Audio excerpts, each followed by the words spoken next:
The only sound in the dimly lit hospital room was the steady, rhythmic beeping of the heart monitor.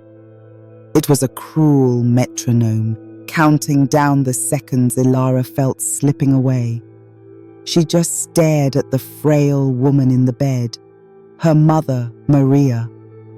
Her face, once so full of life, was now pale and gaunt, a shell of the woman who'd raised her. For weeks, this had been Ilara's entire world. The sharp smell of antiseptic, the hushed whispers of nurses, and a love so fierce it was a physical ache in her chest. A stack of white envelopes on the bedside table might as well have been a tombstone. Medical bills, each one another nail in the coffin of her hope. There was one last chance, an experimental treatment that felt like a single flickering candle in a hurricane. But it came with a price tag that was simply staggering. $50,000. The number just echoed in her head, laughing at her. She would do anything for her mother. She'd already sold her father's watch, her own locket, every little thing that had ever meant something to them. It wasn't even close. Anything, she had told herself over and over, even the unthinkable. The doctor's words from earlier echoed in her ears. "We need the funds within 48 hours, Ms. Vance. I'm sorry." Sorry. A word that couldn't turn back time, a word that couldn't save her mother. Desperation felt like a cold, heavy cloak wrapped around her. It followed her out of the hospital and into a grimy little cafe where she met her friend, Chloe. Chloe saw the raw panic in Ilara's eyes and she hesitated before leaning in close, her voice barely a whisper. "I heard about something. A friend of a friend told me. It's insane, Ilara, but there are these men, really rich men. They pay for one night. There's this site, like an auction. It's supposed to be completely discreet, anonymous." Ilara just stared at her, the coffee growing cold in her cup. The idea was grotesque, horrifying. But underneath the horror, a tiny, treacherous seed of an idea began to sprout. It was her only option, her last resort. The unthinkable was now the only thought she could hold on to. Once the decision was made, it settled in her stomach like a lead weight. That night, back in her tiny apartment, Ilara looked at a photo of her mother smiling on a sunny day, a painful reminder of everything she was about to lose. Her mom had sacrificed everything for her. Now it was her turn. Her resolve hardened. For her mother, the words became a prayer, a shield against the shame and fear. The process was just as cold and impersonal as she dreaded. An encrypted website, a profile with no name, just a number. She felt like a product on a shelf, completely disconnected from her own body. She refused to look at the bids. She didn't want to know. Chloe handled the grim details, her face tight with worry. A few hours later, it was done. A mysterious bidder, some cryptic username, had won. The amount was shocking, more than enough for the treatment and all the aftercare. A silent, imposing black car picked her up from a street corner. The windows were tinted, hiding her from the world. It drove her to a part of the city she'd only seen in magazines, stopping in front of a skyscraper that seemed to touch the clouds. A private elevator shot her up to the penthouse suite, the doors opening into a space so huge and luxurious it felt like another planet. Through floor-to-ceiling windows, the glittering city stared back at her. 1,000,000 indifferent eyes. And then she saw him. He was standing by the window, a silhouette against the city lights. He turned, and for a second, Elara forgot how to breathe. He was devastatingly handsome, with sharp, intelligent eyes and a face that looked like it was carved from marble. But his expression was just bored. This was Adrian Blackwood, not that she would learn his name until much later. "The rules are simple," he said, his voice deep and completely empty of warmth. "No real names, no life stories. I'm not interested in yours. You shouldn't be interested in mine. This is a transaction." He nodded toward a sleek briefcase on a glass table. "The payment. You can check it." She couldn't move. She just nodded, her throat tight. He wasn't even seeing her as a person. She was a temporary distraction, an escape. The night passed in a blur of fear and shame, held together by sheer, unwavering determination. To get through it, she just closed her eyes and pictured her mother's smile, clinging to the image like a lifeline. It was a purchase. She was trading the last piece of her innocence for her mother's life. When she woke up, sunlight was streaming through the windows and she was alone. The opulent suite was silent, except for the faint scent of his expensive cologne lingering in the air. The briefcase was still on the table. For a heart-stopping moment, she thought it might have been a nightmare. But she opened it, and the neatly stacked bills were real. This was the price of her choice. Without a second glance, she got dressed, grabbed the briefcase, and left, forcing herself not to look back. She felt like a ghost haunting a palace. Her first and only stop was the hospital. Her hands were shaking as she walked up to the billing department and pushed the heavy briefcase across the counter. The clerk's eyes went wide, but in a place that ran on crisis, she didn't ask any questions. It was done. The payment was made. A wave of relief so powerful washed over Elara that it brought her to her knees in a small, empty hospital chapel. She had done it. She had saved her mother. But tangled up with the relief was a deep, creeping shame that felt like it stained her soul. Weeks turned into a month, then 2. The treatment was working. Color came back to her mother's cheeks and her voice grew stronger. Soon, Maria was moved to a recovery ward, her prognosis getting better every day. Elara visited her constantly, her heart soaring. She'd invented a story about a new, high-paying job as a personal assistant to explain the money, a lie that was so much easier to bear than the truth. Elara tried to piece her own life back together. She went back to her part-time job at the local library, the quiet aisles a welcome comfort. But something was off. A deep fatigue clung to her bones, and a wave of nausea rose in her throat every single morning. She just brushed it off as stress, the emotional toll of everything she'd been through. Until one morning, the sickness was too violent to ignore. With a trembling hand, she used the last few dollars in her wallet to buy a pregnancy test. Her blood ran cold. 2 pink lines. It felt like a life sentence. Panic, absolute and icy, seized her. She was pregnant with the child of a man whose name she didn't even know.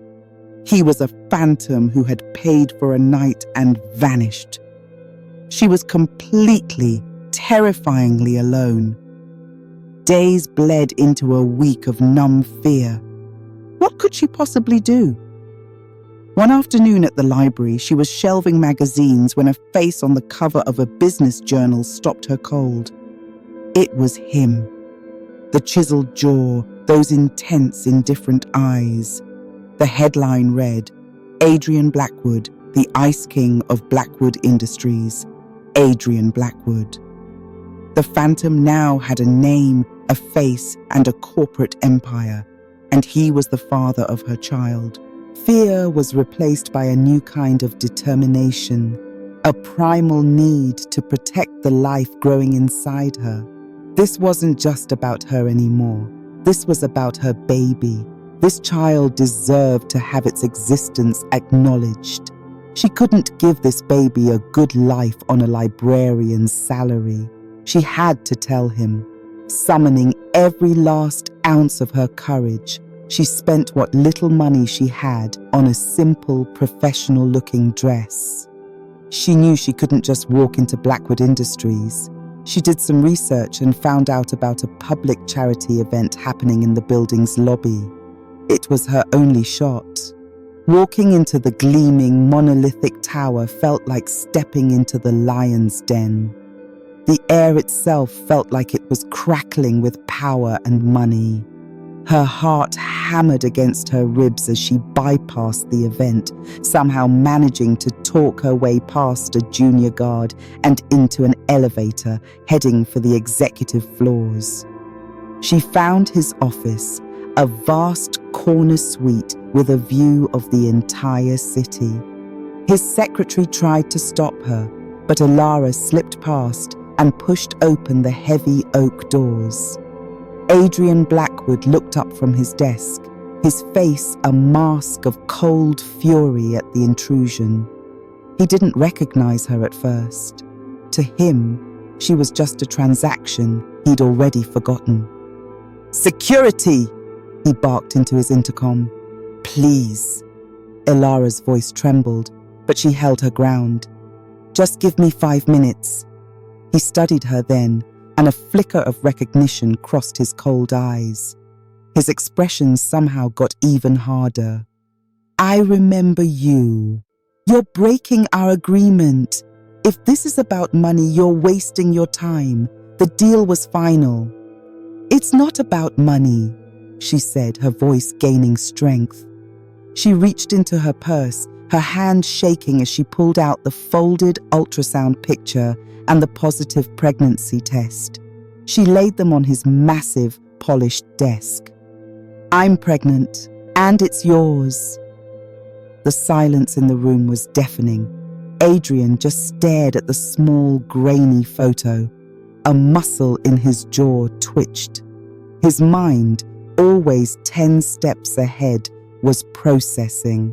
His family, especially his grandfather, had been pressuring him for an heir. It was a clause in the family trust, a condition for his complete control of the company.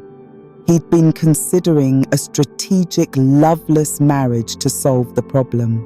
And now, here was a solution, walking right into his office. He leaned back in his chair, his eyes sweeping over her with cold calculation. "I see," he said slowly. "This changes things." He stood and walked to the window, his back to her. "I will not have my child born out of wedlock, and it will not be raised in scandal or poverty." He turned back, his face unreadable. "So here is my proposal. We get married. On paper, you will live in my home and you will want for nothing. Your mother will have the best medical care money can buy for the rest of her life. You will carry the child to term, and you will give me my heir. After the birth, you are free to go with a generous settlement. But the child, stays with me. Elara felt the blood drain from her face. Give up her baby? The thought was like a punch to the gut. No, I could never. Consider your options.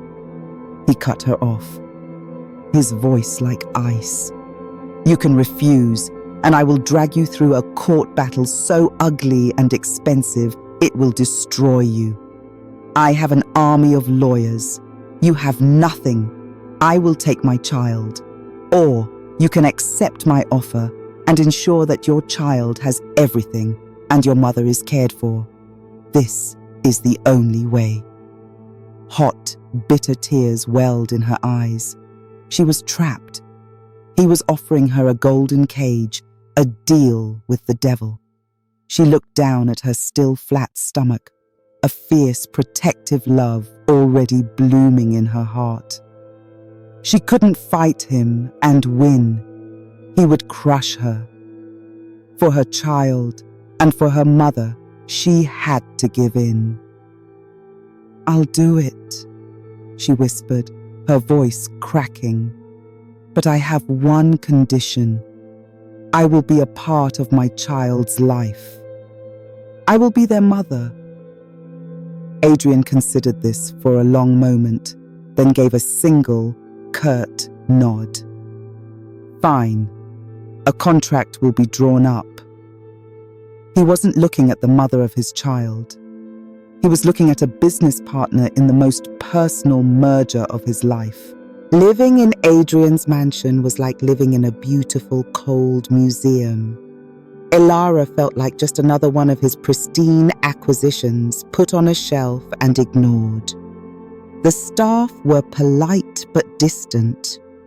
Adrian himself was a ghost in his own house, gone before she woke up and back long after she'd gone to bed.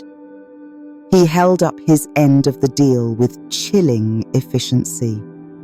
Her mother was moved to a world-class private care facility, and a credit card with no limit appeared on her nightstand. But she had never felt more alone. She spent her days reading and walking through the vast manicured gardens, her hand always resting on her growing belly. She would talk to the baby, sing it songs, and promise it that she would always, always love it, no matter what some contract said.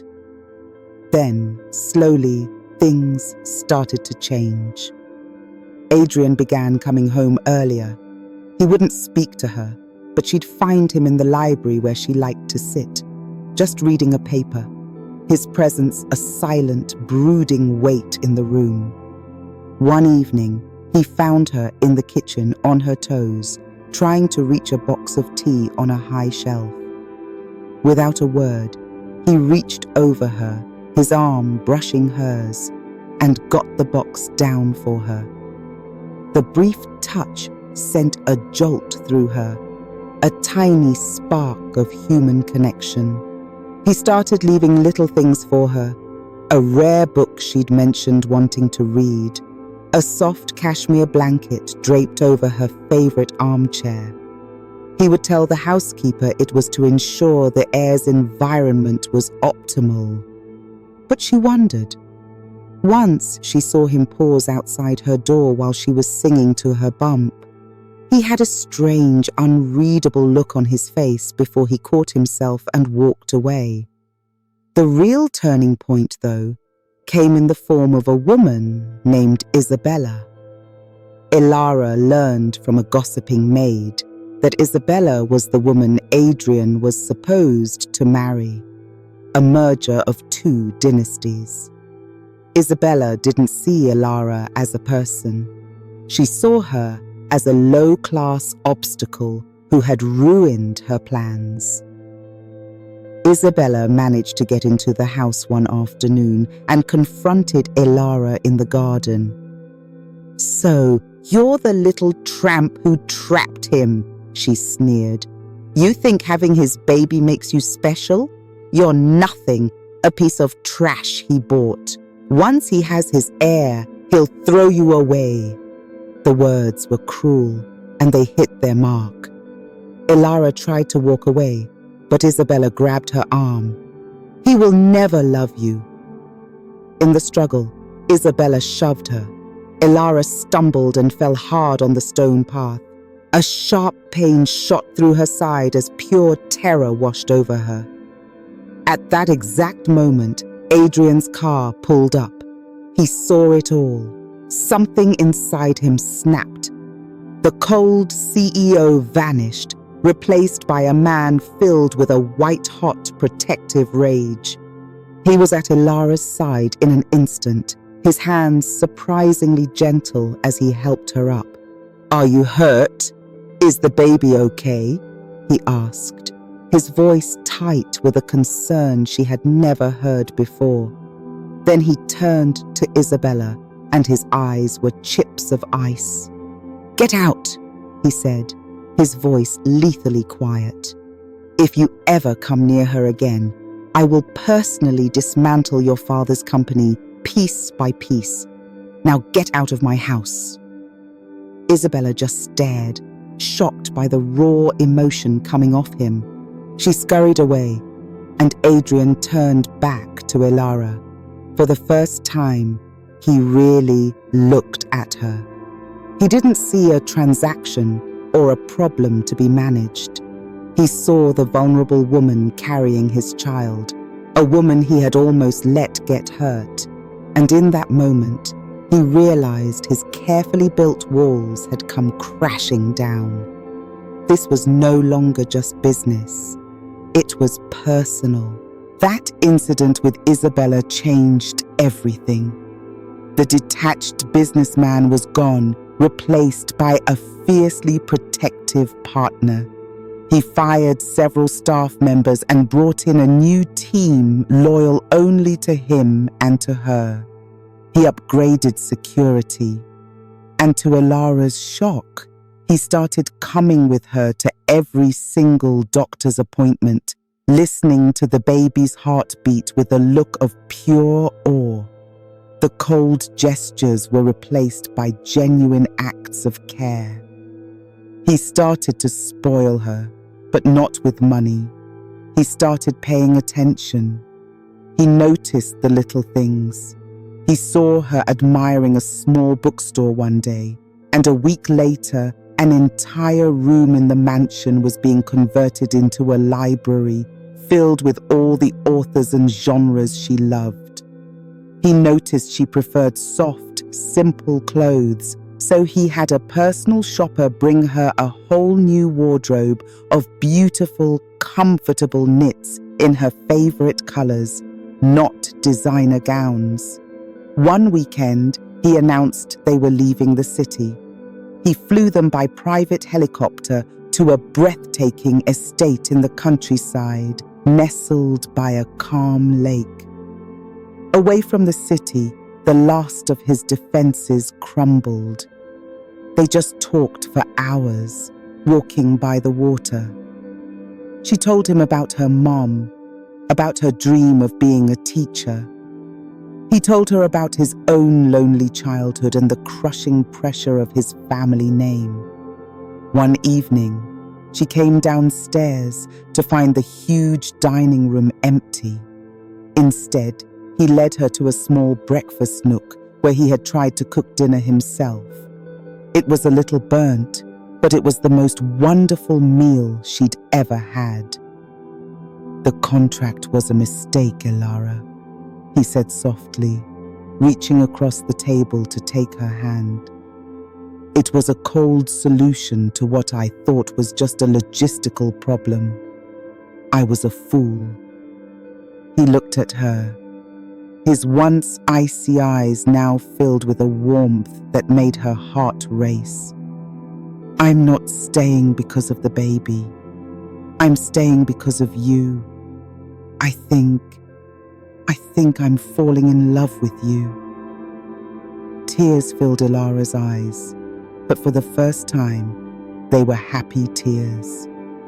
She had entered this man's life as a desperate secret. She'd been terrified of him. But somewhere along the way, In this gilded cage, she hadn't found a monster. She had found a man she was somehow falling in love with too. What a journey, from a desperate deal to a real connection. What do you think is the most romantic thing Adrian has done for Elara so far? Let us know in the comments below. And don't forget to like this video and subscribe to the channel so you don't miss what happens next in their story. When they returned to the city, they weren't two people bound by a contract anymore. They were a team, but they still had one final hurdle: Adrian's grandfather, the formidable patriarch of the Blackwood clan, a man who saw the world in terms of assets and liabilities. He summoned them to the family estate.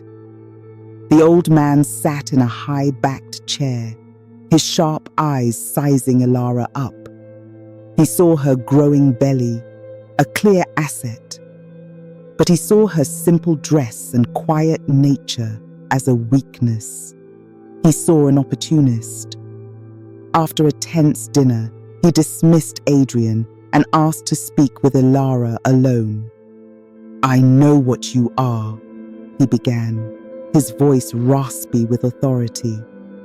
"Women have been trying to trap the men in my family for generations. But you were clever. You came with an heir." He slid a checkbook across the table. "This little show is over. Name your price. Write any number you want. You will sign away your parental rights and you will disappear." Elara looked at the blank check. A few months ago, a fraction of that money would have been her salvation. Now, it was just an insult. With a calm she didn't know she had, she picked up the check and she tore it in half. "With all due respect, sir," she said, her voice clear and steady, "my family isn't for sale. I didn't fall in love with your grandson's money. I fell in love with him. This child," she said, placing a hand on her belly, "is not going to grow up in a world where love is a transaction. My mother is well now, and she taught me that family is the one thing in this world you can't put a price on. I don't want your money. I want your grandson." Adrian had been standing just outside the door, his heart in his throat. He had heard every word. He walked into the room, his face filled with so much love and pride it seemed to light up the space. He went to Elara's side and took her hand, facing his grandfather. "She is my wife, grandfather," he said firmly. "She is the mother of my child, and she is the best thing that has ever happened to me. Your approval would be nice, but we don't need it.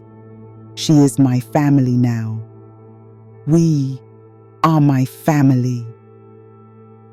The old man stared at them, at the sincerity in Elara's eyes and the unwavering devotion on his grandson's face. For the first time in decades, he saw that Adrian was genuinely happy. A slow smile spread across his weathered face. He had tested her, and she had proven herself to be more valuable than any fortune. He gave a single, decisive nod. "Welcome to the family, my dear." Months later, the sterile halls of a hospital were no longer a place of fear, but of joy. Elara gave birth to a healthy baby boy. Adrian was by her side, holding her hand. His eyes filled with tears as he looked first at his son and then at her with pure adoration. Their story didn't end with a grand ball or a corporate takeover. It ended on a quiet afternoon in their house, which was no longer a cold mansion, but a warm, love-filled home.